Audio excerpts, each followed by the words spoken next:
Oh yeah, all right.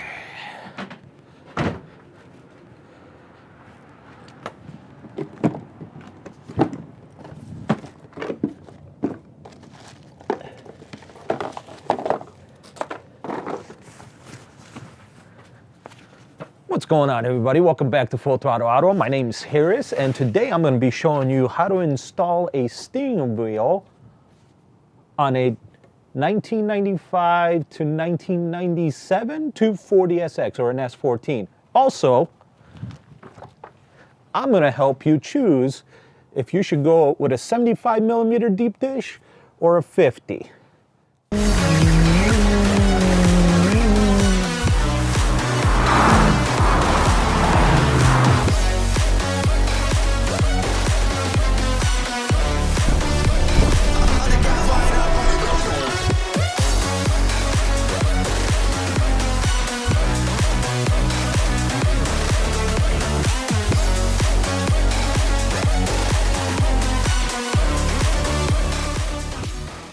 If you've been following the channel, you'll know that I have a 1995 240SX or an S14, whatever you want to call it. Here in the States, it's a 240SX.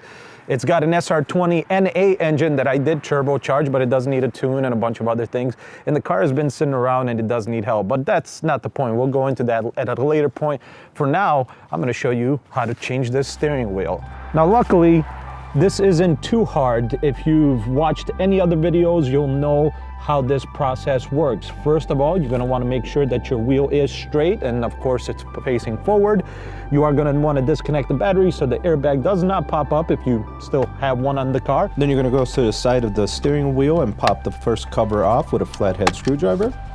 You're going to disconnect the electrical, real simple, of course, just like a lot of other electricals, and just squeeze the tab to unplug the two ends. Then you're going to use a T50 bit to remove the first bolt.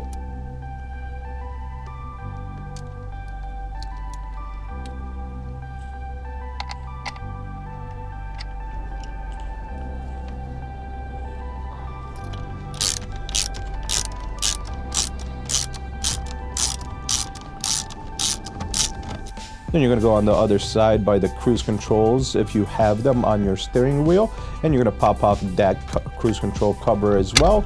That's going to unveil the second T50 screw.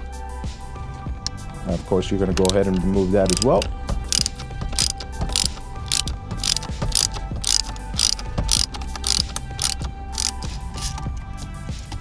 And then once that is done, you're going to be able to remove the actual airbag and front cover for the horn of the steering wheel.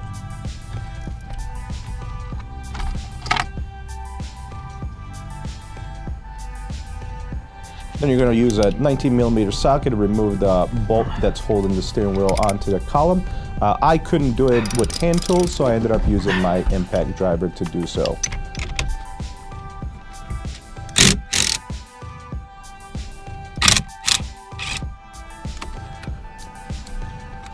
You're going to leave the bolt or nut on there.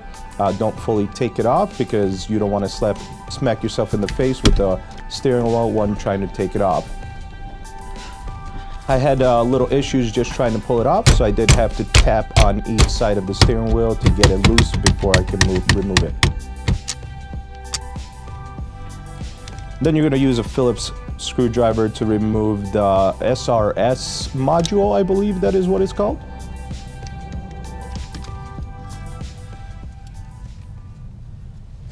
Now that we have the steering wheel, the stock steering wheel off, let's go over the few components that I did get to, of course, replace it. I went with a 50mm D&D steering wheel, the non-carbon fiber. It is suede or Alcantara, whatever you want to call it. And I went with a NRG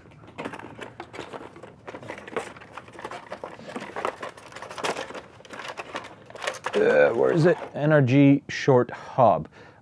No, this isn't obviously a sponsored video. The channel is not big enough to be sponsored, but these are the components that I am using because it's the ones that really caught my attention. I know NRG has had some bad rep, but I think for their hubs, it's going to be perfectly fine. And for the wheel, of course, we went with D&D. D&D has been around for a little while now, and everybody talks about them. I really like their quality. I got one for the Talon, and I liked it so much that I went with their one for the 240 as well.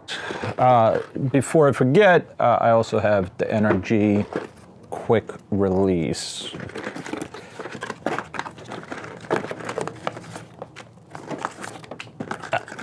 Right. Listen, it's packaged well. There it is. So I do have also their quick release. I forgot what version this is, but yep, pick that up as well. We're gonna go ahead and install this. First, you're gonna put on the hub. In this case, of course, as I mentioned, NRG hub. You're gonna wanna make sure the logo is facing upwards to properly set it in there. And then, yes, I do use the impact driver to screw the nut that holds the hub on. But you, of course, can use hand tools and torque wrench if you prefer to do it the proper way. I do not know what the torque specs are. Then I make sure that the quick release is facing the proper direction. And I remove 1/2 of the quick release, the one that's going to connect directly to the hub, and screw that on. Using the Allen screws or bolts to put that on that came with the quick release. Then I take the second half of the quick release and get that connected with the steering wheel itself. The steering wheel screws or bolts were included with the steering wheel.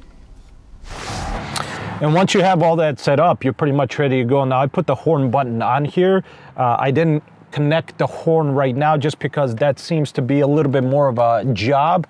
From what I can find online, you do have to cut off this particular harness and then kind of mess with that on how it's all going to be connected. So I'm not going to do that today, but I do want to finish up this video. As I mentioned, I want to show you guys what the difference is between a 50 mil and a 75 mil. This is the 50 mil. This seat is all the way back. This is the stock seat for a S14. And me sitting back, now I'm 6'1", a lot of legs, and the rest is the torso. And so I do have to sit back to actually have a proper, even with the clutch pushed down, my leg is still bent, so this is a good position for me in sitting.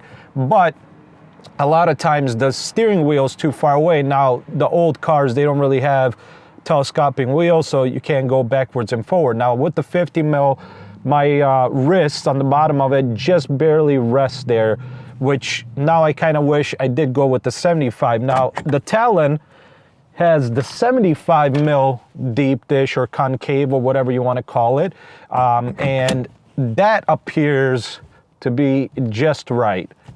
So I do wish I did go with the 75 mil, but that's the difference. So if you're my height and you do have to put the chair all the way back, and even if it's an aftermarket one, you're gonna wanna go probably with the 75 mil. At least that's my thought process. This is also, of course, if you do the hub and the quick release and the steering wheel. If you do just the hub and no quick release, this is gonna sit further, so you're definitely gonna wanna do a 75 millimeter deep dish or concave on that steering wheel to move that forward to you for a better sitting position. Now, of course, just like everybody's told you online, the proper sitting position is you as straight up as possible with your elbows, with your arm bent, and when you put your hands up straight, your bottom of your wrist want to be resting easily on there. You don't want to be moving forward to do that.